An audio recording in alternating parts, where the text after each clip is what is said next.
Assalamualaikum warahmatullahi wabarakatuh. Jumpa lagi dengan Pak Aji.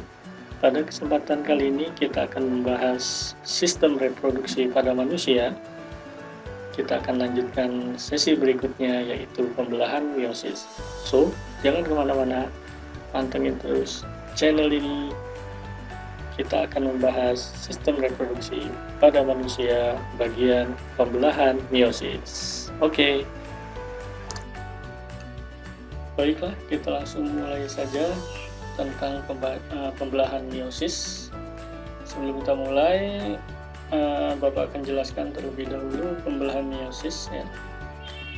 Di pembelahan meiosis menghasilkan sel anakan dengan jumlah kromosom setengah jumlah kromosom sel induk. Kemudian pembelahan meiosis bertujuan untuk berkembang biak secara seksual, yaitu dalam proses pembentukan gamet, atau kita kenal dengan proses gametogenesis. Meiosis mengalami pembelahan inti 2 kali, sehingga satu sel diploid atau 2N akan menghasilkan 4 sel haploid, ini ya, atau N.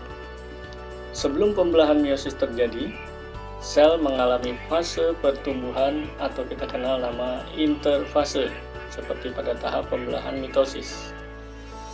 Sini kita lihat ya, pembelahan meiosis 1, pembelahan meiosis 2.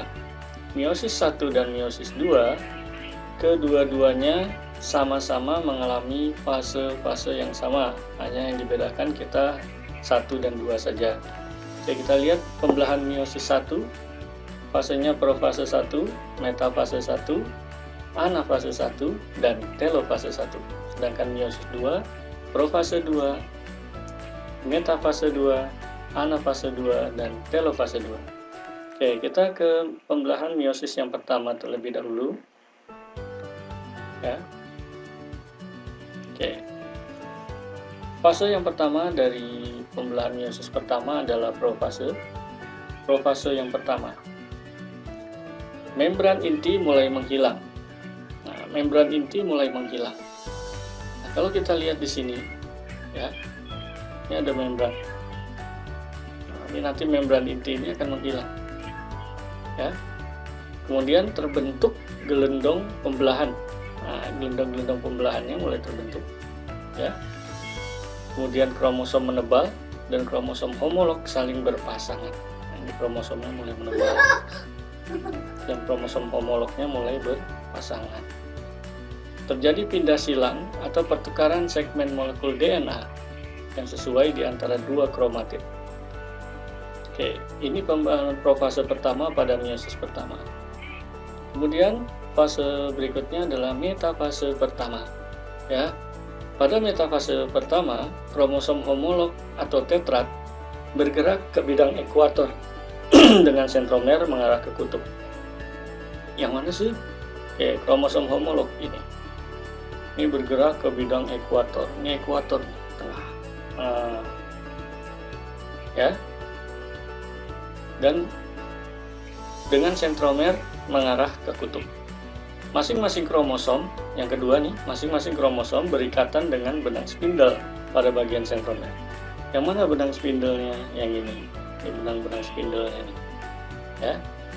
Oke.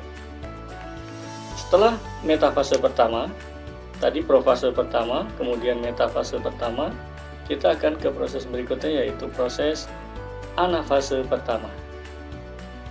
Oke, proses anafase pertama kita lihat di sini. Kromosom homolog ditarik oleh benang spindel ke arah kutub pembelahan, ya, sehingga tetrat berpisah dan kromosom bergerak menuju kutub yang berlawanan. Nah, nih, tuh, ditarik oleh benang spindel. Ya, kromosom homolognya ditarik oleh benang spindel ke arah kutub pembelahan. Nah, sini ditarik tuh ke sini. Ya, sehingga tetrat berpisah ya, dan kromosom bergerak menuju kutub yang berlawanan. Yang kedua adalah membran sel mulai melekuk di bagian tengah, ya. Membran selnya mulai melekuk di bagian tengah. Di sini mulai melekuk. Ya.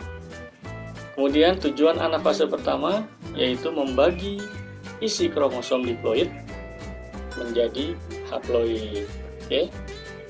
Kita ke fase yang terakhir dari meiosis pertama, yaitu telofase pertama. Yang pertama, retikulum endoplasma membentuk membran inti di sekitar kelompok kromosom pada kutub pembelahan. Kemudian nukleolus mulai terbentuk. Dan yang ketiga, terjadi sitokinesis, yaitu pembelahan sitoplasma menjadi dua bagian, sehingga terbentuk dua sel anakan dengan kromosom yang sudah haploid. Oke, itulah tahap dari meiosis pertama. Kita ulang lagi, ada proses apa aja? Profase pertama, metafase pertama, anafase pertama, dan telofase pertama. Sekarang kita ke fase pembelahan meiosis kedua.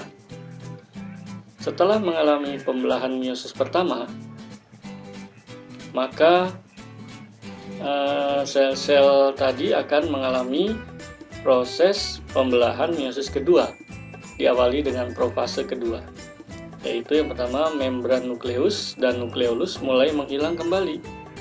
Membrannya mulai menghilang kembali, ya. Ini membrannya nih, tuh hilang kan? Nah, di sini. Kemudian sentrosom membelah. Dan sepasang sentriol memisah menuju kutub-kutub yang berlawanan, dan di antara keduanya muncul benang spindel yang memancar dari kedua sentriol. Nah, ada benang spindelnya nih, mulai terbentuk, ya. Kemudian yang perlu diperhatikan dalam tahap profase kedua, waktu ini lebih singkat dibandingkan dengan tahapan-tahapan yang lainnya. Dari profase 2 ini waktunya lebih singkat dibanding tahap lainnya. Lanjutkan ke metafase kedua. Ya, ciri metafase kedua, yang pertama, setiap kromosom haploid atau berisi dua kromatid, ya, tertarik ke bidang ekuator. Nah, ini bidang ekuatornya. Tuh, tarik ke tengah sini, ya. Kemudian yang kedua, terbentuk benang-benang spindel. Ini benang spindelnya. Ya, kayak benang-benang ini.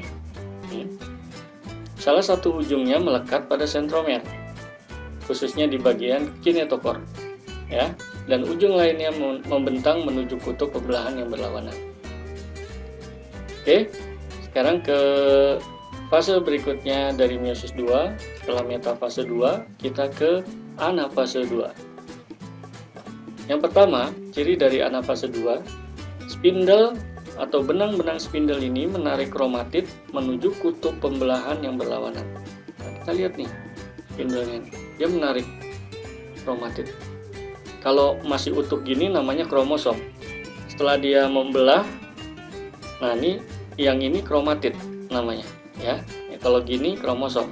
Nah, ini jadi kromatid, ya. Kedua kromatid bergerak menuju kutub yang berbeda, satu ke kanan, satu ke kiri. Tuh.